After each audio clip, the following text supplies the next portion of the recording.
할렐루야. 아멘. 오늘도 이 자리에 나오신 우리 모든 성도님들을 주님의 이름으로 축복합니다. 벌써 제 차례가 돌아왔습니다. 예, 앞서 부목사님들이 또 이렇게 시리즈 설교를 하는 것을 보면서 저도 참 고민을 많이 했습니다. 어떤 주제를 가지고 말씀을 이렇게 거의 한 달 정도 되죠. 한 달 동안 나눌까. 그래서 사실 처음에 그 다른 주제를 먼저 정했습니다. 이 거룩이라는 주제를 먼저 정했고, 또 그 관련된 서적도 사실 정했었어요. 근데 제가 이거를 이제 정하면서 이제 다른 부목사님들이 하실 때 이 성도님들과 또 대화하고, 또 제가 청년부 담당이니까 청년들이랑 이제 대화를 하다 보면 꼭 이 주제로 이렇게 대화가 이어지더라고요. 그래서 제가 기도를 하면서 하나님, 가정이라는 주제로 또 5월이기도 하니까 제가 열심히 또 준비해서 하도록 하겠습니다. 이렇게 순종하는 마음으로 이렇게 나오게 되었습니다. 다 하나님의 뜻이 있는 줄로 믿습니다. 네, 아멘. 감사합니다. 참고로 이 성도님들 다 그 요약본을 다 받으셨나요? 네, 받으셨죠? 혹시 못 받으신 분들은 이 카메라를 켜셔서 저 하트에다가 이렇게 갖다 대시면 이 PDF를 받으실 수가 있습니다. 예, 한번 이렇게 긴가민가 한번 해보시길 바라고요. 네, 이렇게 하트에다가 카메라를 켜셔가지고 이렇게 갖다 대면 PDF를 이렇게 다운 받으실 수가 있습니다. 참고해 주시고요. 네. 마침 5월 달이더라고요. 제가 이제 가정이라는 주제로 이제 설교를 준비하게 되는데, 어린이날, 어버이날, 또 스승의 날, 5월에는 참 행사가 많습니다. 그래서 5월에는 아이들을 조금 더 돌아보기도 하고, 또 부모님과 조금 더 귀한 시간을 갖게 되면서 우리는 가정의 소중함을 한 번 더 느끼게 되는 5월인 것 같습니다. 이미 가정을 이루신 성도님들께서는 이 시리즈 가정이라는 주제의 설교를 통하여 지금까지 우리를 인도하셨던, 우리 가정을 인도하셨던 하나님의 은혜를 다시 한번 돌아보는 시간이 되었으면 좋겠고요. 가정을 이루어야 될 자녀들이 있으신 또 성도님들께서는 자녀를 위하여 기도하실 때 잘 써먹으시면 좋을 것 같습니다. 성도님들, 이렇게 시리즈로 이렇게 할 때 특별히 이렇게 뭔가 이렇게 강의처럼 이렇게 설교를 준비하다 보니까요, 이 강의를 시작할 때는 사실 이 강사 소개가 참 중요합니다. 제가 누군지를 아셔야 이 강의의 맛이 나지 않겠습니까? 저희 가정입니다. 저희 가정입니다. 가운데가 접니다. 그리고 제 기준으로 제 오른편이 저희 사무실에 앉아 있는 저희 사모. 그다음에 제 왼쪽으로 이제 풍채 좋으신 분들이 저희 어머니, 아버지, 장인어른, 장모님이 됩니다. 성도님들, 제가 가정을 이룬 지 올해로 이제 3년째가 됩니다. 근데 제가 이 3년밖에 안 됐는데 이 굉장히 장시간 가정을 이루신 성도님들 앞에서 이 가정이라는 주제로 말씀을 전하는 게 참 웃기는 일인 것 같으나, 제가 이 마음을 가지고 하나님께 기도를 했어요. 하나님, 제가 감동 주셔서 하는데 사실 제 앞에 계신 우리 권사님, 집사님들은 결혼한 지 10년부터 40년까지 다양한 분들이 계십니다. 그래서 이런 기도를 하면서 하나님께서 또 주신 마음을 가지고 이제 쓰게 되었는데요. 그래서 제가 가진 경험 가지고만은 이제 할 수가 없고요.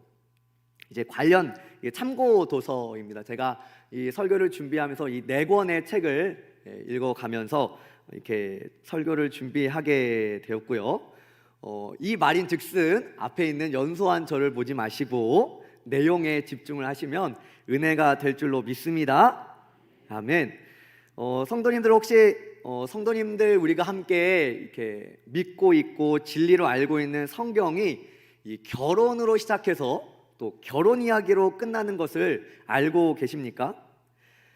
성경의 시작은 창세기이지요. 그 다음에 성경의 끝을 요한 계시록이라고 볼 수 있을 것입니다. 우리 창세기 2장 18절과 또 22절부터 24절의 말씀을 우리 한번 같이 읽어보도록 하겠습니다. 시작.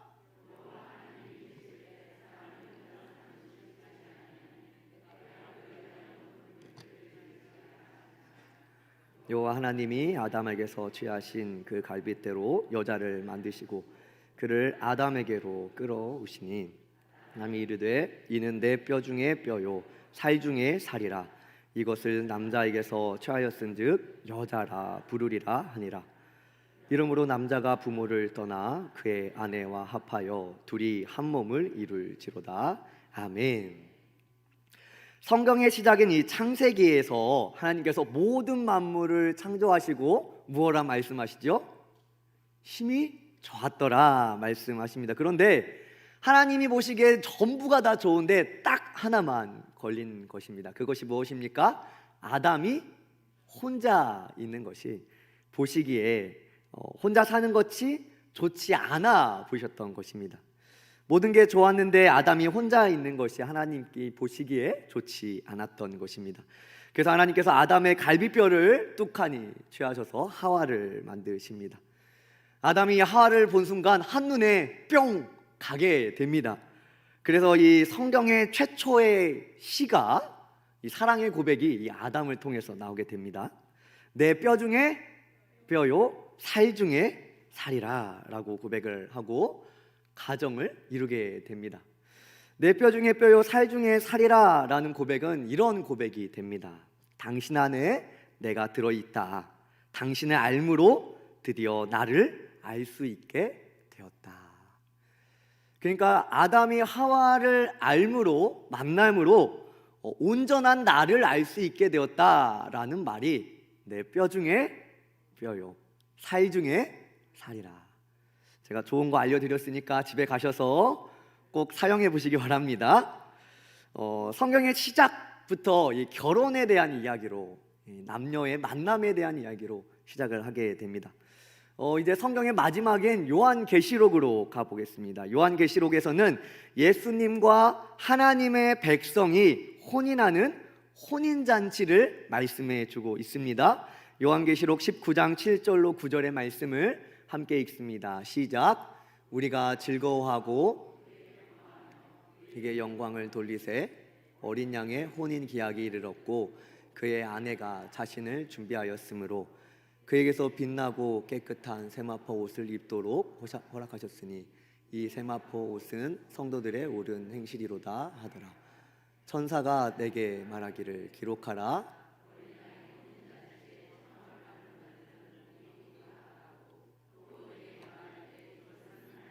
참되신 말씀이라 하기로. 아멘.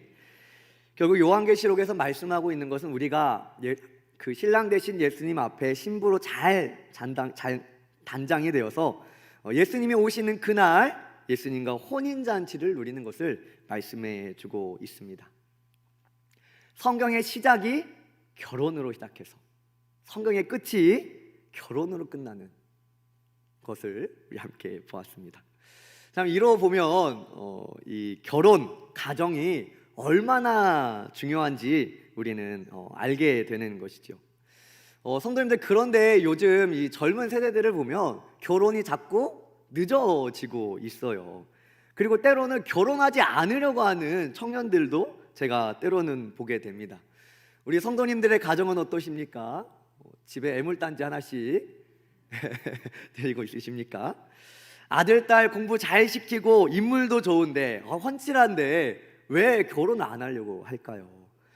이제는 우리 딸, 아들이 결혼을 못하는 건지 안 하는 건지 헷갈리게 되게 되는 것이죠. 아마 이것으로 또 열심히 기도 제목 삼아서 새벽마다 밤마다 기도하시는 우리 성도님들이 있는 줄로 압니다.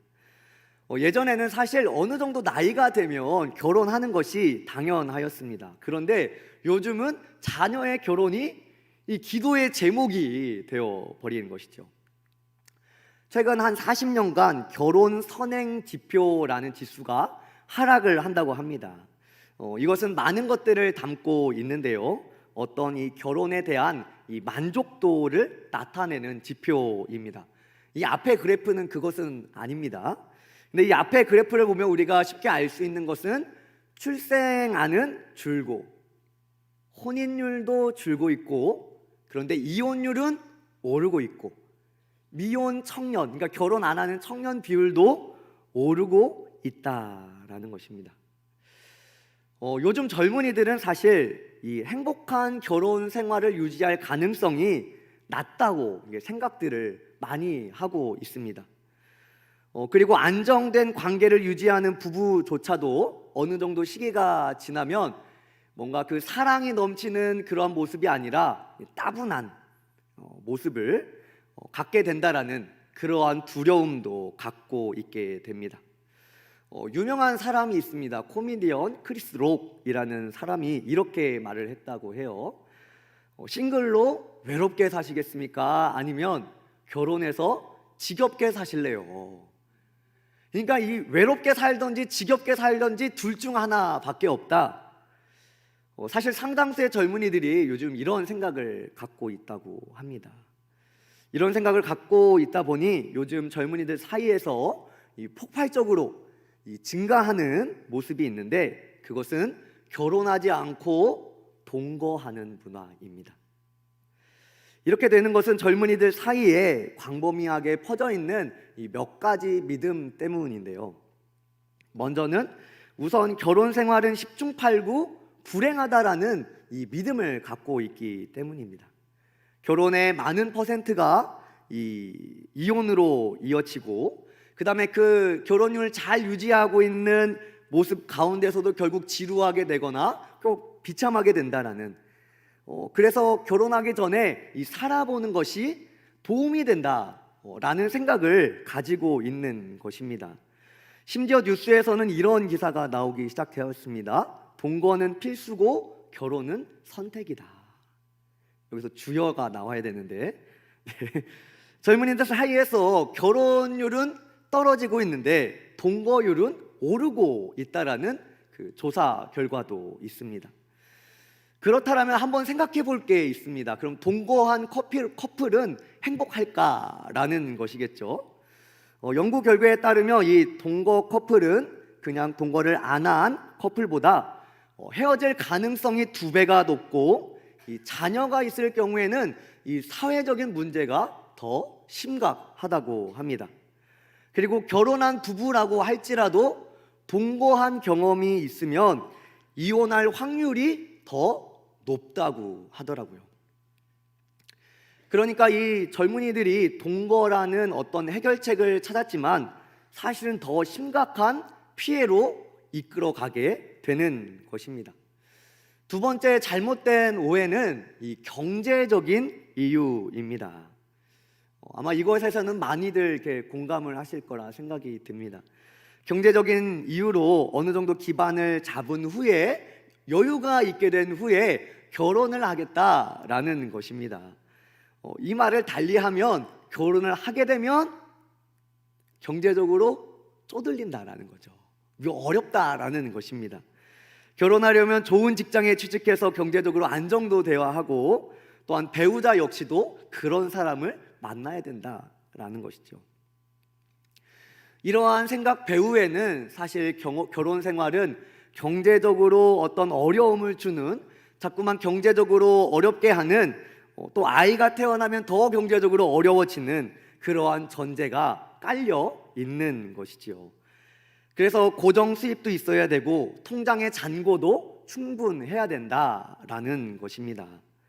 그런데 이런 관점은 이 젊은이들이 갖고 있는 오해는 이 현실적인 통계와 잘 맞지 않다고 합니다. 그러니까 이 청년들이 큰 오류를 범하고 있는 것이지요.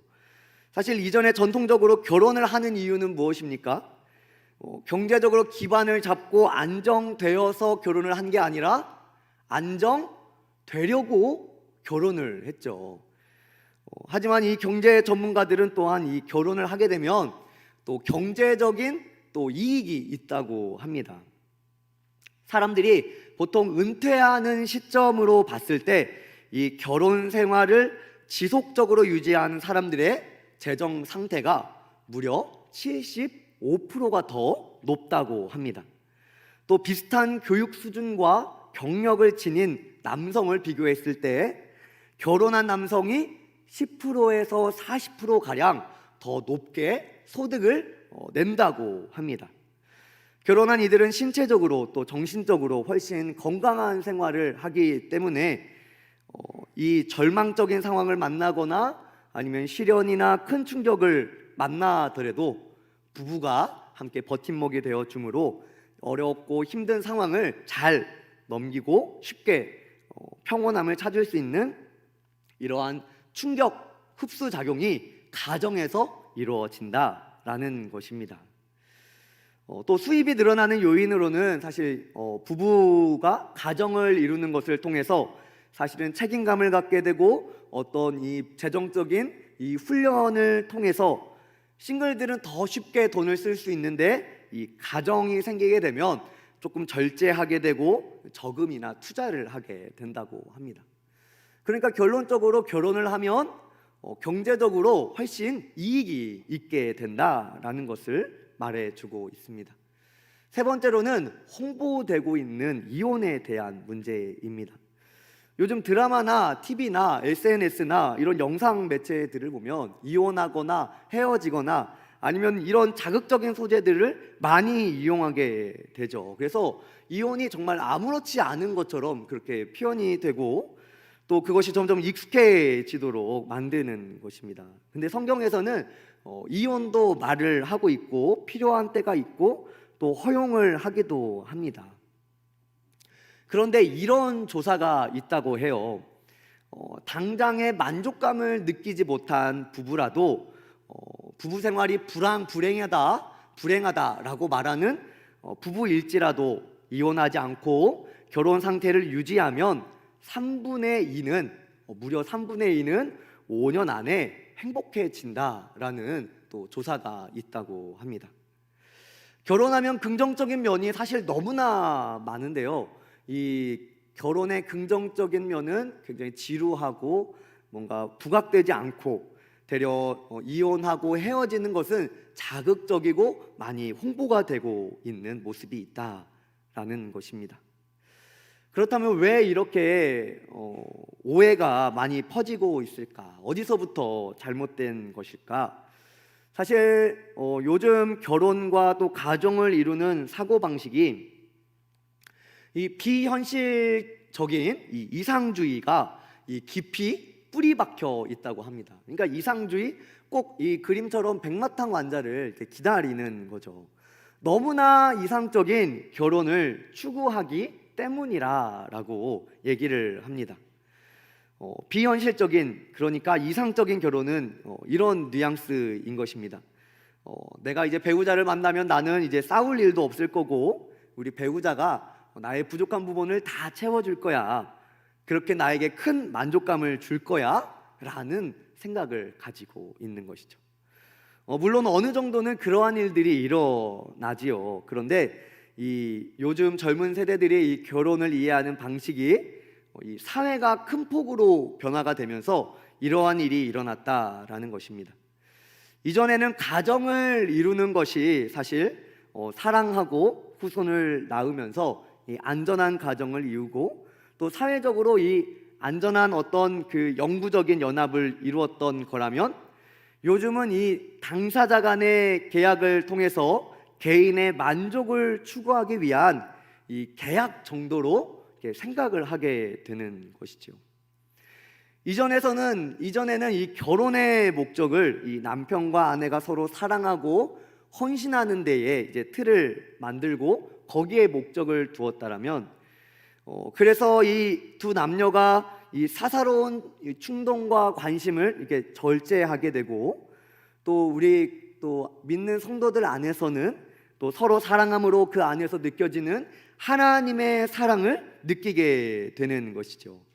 이 어떤 개인의 유익보다는 이 공동체와 또 하나됨, 이것의 공공의 유익을 이제 도모하면서 결혼을 하고 이 긴밀한 연합을 이뤄왔는데, 이제 점점 이제 다음 세대로 넘어가면서 그렇지 않게 되고 이 개인이 중요시하게 되고, 그들은 이제 개인의 자유를 포기하면서 가정을 돌보는 것을 택하지 않고 이 결혼을 통하여 어떤 정서적인 또 성적인 만족을 얻고 자기의 자아를 실현하는 것으로 결혼을 생각하게 된다라는 것입니다.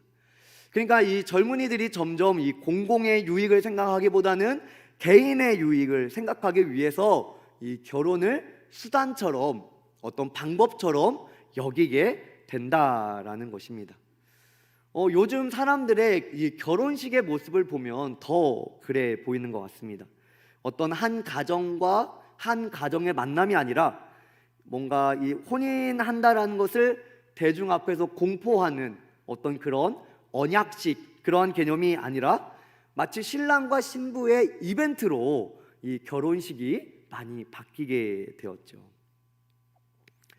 사실 이런 그 내막 안에는 강한 자의식이 있다고 합니다. 그러니까 자의식이라는 것은 다른 무엇보다 나의 이익이 더 소중한 것입니다. 다른 무엇보다 내가 더 소중하다라는 생각이지요.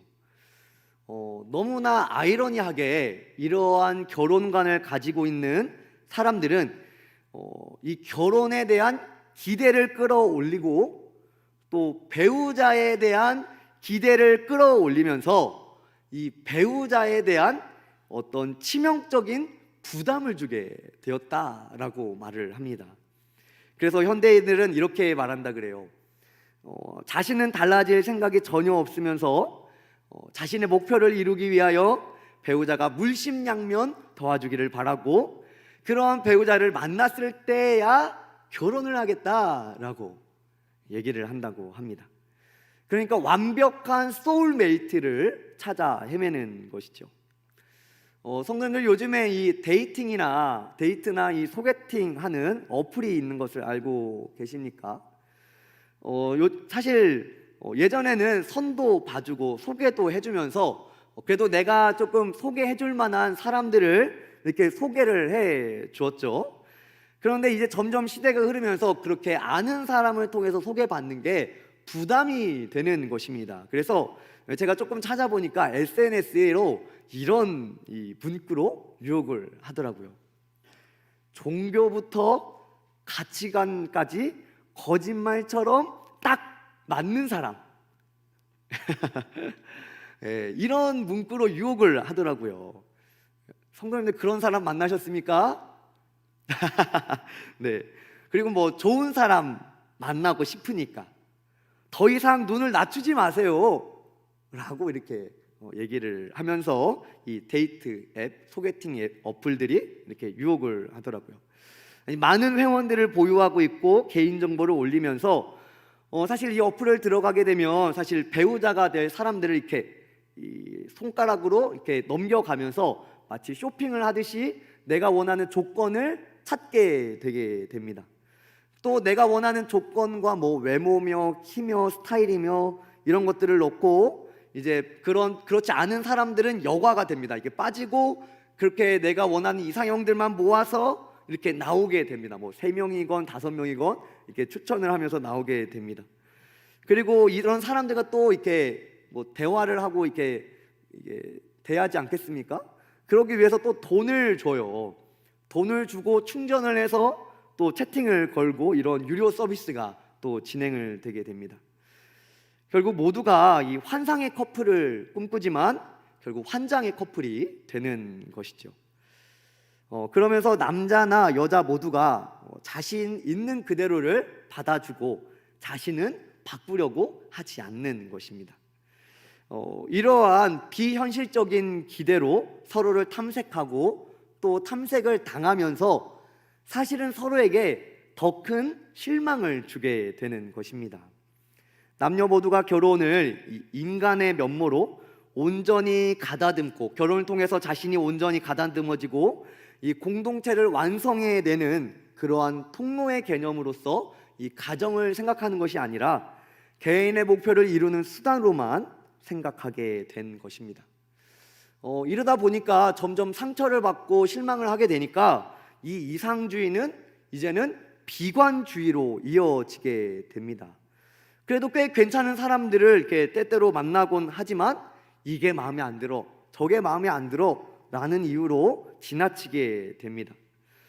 이것을 이렇게 얘기를 해요. 습관적으로 흠집을 긁는다. 그러니까 다 괜찮은데 뭐 하나 안 맞는다고 그 사람은 싫다는 것입니다. 그렇게 습관적으로 흠집을 내서 자꾸만 다른 사람 자신의 이상향에 맞는 사람들이 나올 거라고 믿고 그렇게 찾아가는 것이죠.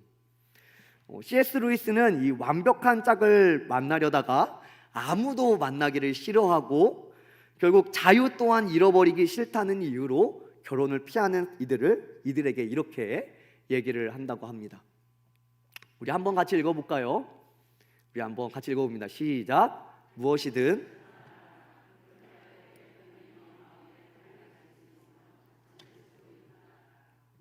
네, 사실 이 아래에 더 있습니다. 제가 읽어드리면 결론적으로 상처받지 않으려면 관으로 들어가라. 약간 이런 말을 하게 됩니다. 상처받지 않으려면 관 속으로 들어가나 그러나 결국에는 썩게 될 것이다 라고 얘기를 하게 됩니다. 그러니까 상처받지 않고 자신을 꽁꽁 싸매면서 지내는 것은 불가능하다 이런 말을 하게 되는 것이죠. 성경에서도 나에게 딱 맞는 영혼의 짝을 만나 결혼하겠다라는 얘기가 결국은 실현 불가능하다라고 얘기를 하게 됩니다. 되게 유명한 사람이 있습니다. 기독교 윤리학자이며 타임지 잘 아시죠? 타임지가 인정한 미국의 최고의 신학자인 스탠리 하우어스 교수가 이렇게 얘기를 했다고 합니다. 결혼과 가정을 주로 개인의 성취를 도모하기 위한, 그러니까 자신의 행복만을 위한 그러한 가정 만들기는 지극히 해롭다. 여기에는 자신에게 꼭 들어맞는 결혼 상대가 있어서 잘 찾아보면 기필코 만나게 된다라는 전제가 깔려 있다라는 것입니다. 그런데 그렇지 않은 경우가 있다라는 것을 인식을 못하게 한다라고 해요. 결국에 사람을 만나고 이 사람을 다 안다고 생각했지만 결혼하고 나면 이 사람이 내 생각과 다르다라는 것을 깨닫는 데는 오랜 시간이 걸리지 않게 된다. 그래서 결혼을 이렇게 얘기하는 거예요. 결혼도 일단 시작하고 나면 더 이상 전에 알던 사람이 아닌 법이다. 중요한 건 여기서가 되게 중요합니다. 중요한 건 더불어 살게 된 낯선 상대를 사랑하고 보살피는 법을 배우는 일이다. 우리 한번 같이 읽어봅니다. 자, 시작. 중요한 건 더불어 살게 된 낯선 상대를 사랑하고 보살피는 법을 배우는 일이다. 그러니까 결혼에서 정말 중요한 것은 낯선 상대를 사랑하고 보살피는 법을 배우는 그 일이 중요하다라는 것입니다. 그러니까 결론적으로는 완벽한 배우자를 찾는 것이 너무나 허황된 꿈이다라는 것입니다. 결혼은 한 인간을 또 다른 존재와 밀접하게 묶어주는 제도입니다. 우리가 결혼을 하게 되면 이제 그 사람을 만나면서 배우자와 이렇게 시간을 보내면서 많은 변화를 경험을 하게 돼요. 그런데 결혼하기 전에는 어떤 난관이 있을지, 무엇이 변화될지 알 길이 없죠. 결혼한 사람일수록 사실 해가 거듭하면서 우리는 이 배우자를 사랑하는 그 법을 배우는 어떤 그 시간을 가져야만 하는 것입니다. 이 시간 가운데는 때로는 내 안에 변화되기 싫은, 바꾸기 싫은 모습도 변화되어야 되는 그러한 모습이 필요한 것이죠. 결국 이 하우어스는 이 자신에게 딱 맞는 배우자는 존재하지 않는다. 이 이유에 있어서 첫 번째로 이 결혼은 결국 사람을 바꾸게 된다라는 것을 말해주고 있고요. 두 번째로는 이 결혼을 생활하는 이 결혼을 하게 되는 이 남녀는 결국 이 죄로 인해 영적으로 깨진 상태이기 때문에 자기 중심적인 삶을 살 수밖에 없는 존재라는 것입니다. 그러니까 우리가 죄를 지으면서 우리의 영적인 상태가 하나님과의 관계가 깨짐으로 인해서 우리는 결국엔 이 죄로 인해서 자기 중심적인 생각을 하면서 살 수밖에 없게 되었다라는 것입니다. 이 깨어진 결혼관의 이 근원되는 궁극적인 근거는 사실 죄로부터 시작되는 이 자기 중심적인 마음이다라는 것입니다. 사실 이 고린도전서 13장에서 바울은 사랑은 무엇인지에 대해서 잘 말을 해주고 있죠. 우리 한번 같이 읽어봅니다. 시작. 사랑은 오래 참고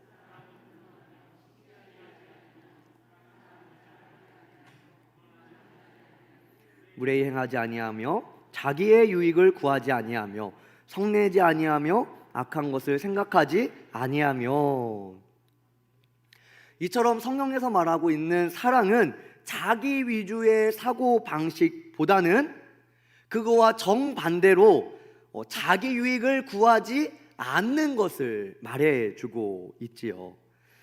자기 중심성은 이런 것입니다. 조급하고 화내고 너그럽고 따뜻하게 말하기보다는 함부로 얘기하고 헐뜯고 과거의 상처를 다시 들춰내서 아프게 하는, 이것이 바로 자기 중심성인 것이죠. 우리 성도님들 여러 번 싸워 보셨습니까? 예, 저희가 한번 이렇게 집 안에서 큰 소리가 날 때 잘 들어보면 뭐 때문에 싸웁니까?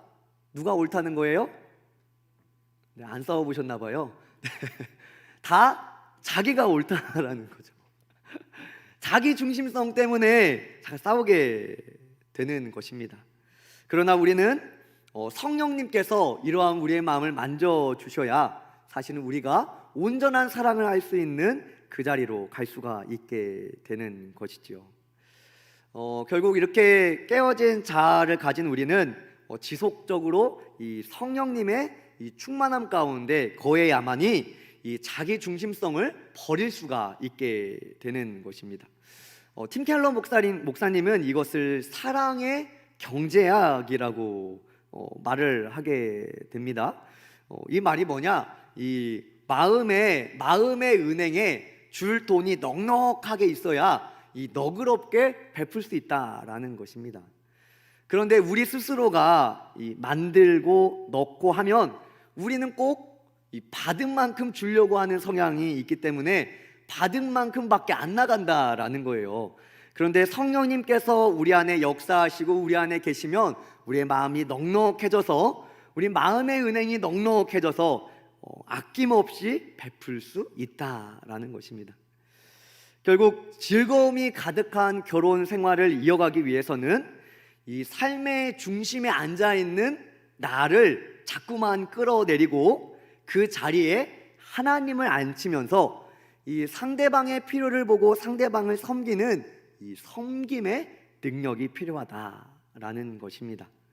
자꾸만 우리의 삶의 중심을 하나님께, 성령님께 내어드리게 되면 우리 안에 내재되어 있는 자기 중심성은 금세 수그러들게 되는 것이지요.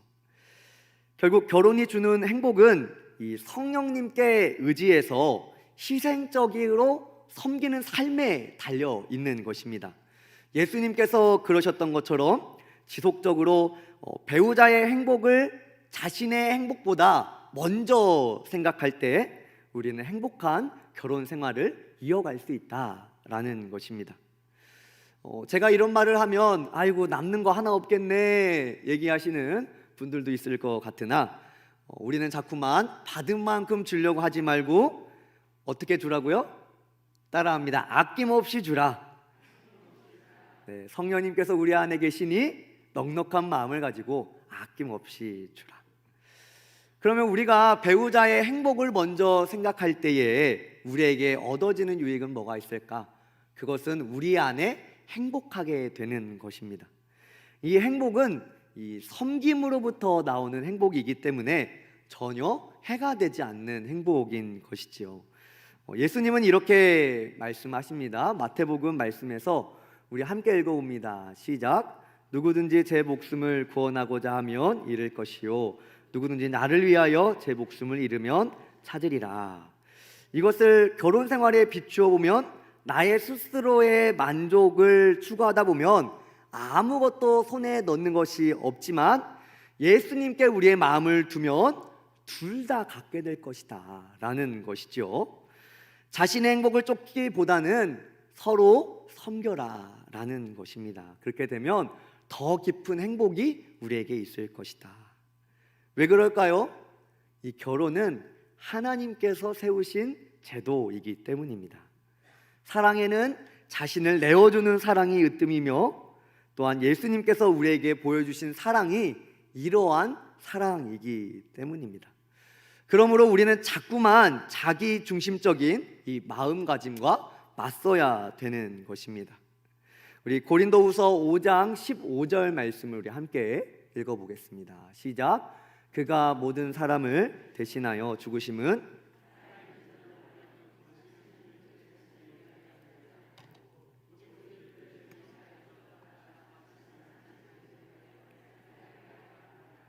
아멘. 말씀은 자기만을 위해 사는 것이 이 죄의 핵심이다라고 말을 합니다. 예수님의 율법의 정수, 이 십계명을 짜내면 두 가지가 나오는데, 첫 번째로는 하나님 사랑이고, 두 번째로는 나를 먼저 챙기기보다 이웃의 필요를 앞세우는 이웃 사랑인 것이지요. 그러므로 우리는 자기 중심성과 맞서기 위해 먼저는 우리 안에 이 깨어진 자아, 죄가 있음을 알고 내가 먼저 배우자를 사랑하지 못함을 우리는 인정해야 되는 것입니다.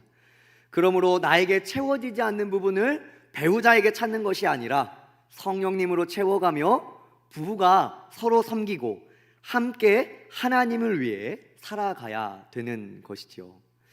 저는 이것을 이렇게 표현하고 싶습니다. 같은 곳을 보고 함께 걷는 것입니다.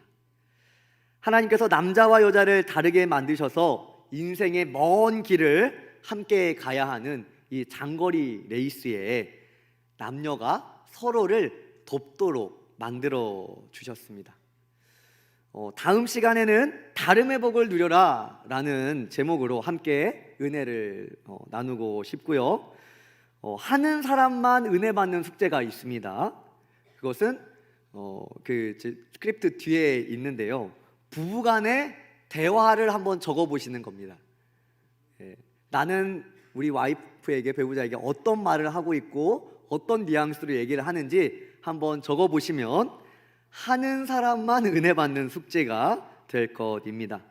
결혼은 했지만 참 많이 다릅니다. 다음 주는 효친 관광이 있기 때문에 한 주 건너뛰고요. 그 다음 주에 기대하는 마음으로 만나도록 하겠습니다. 할렐루야.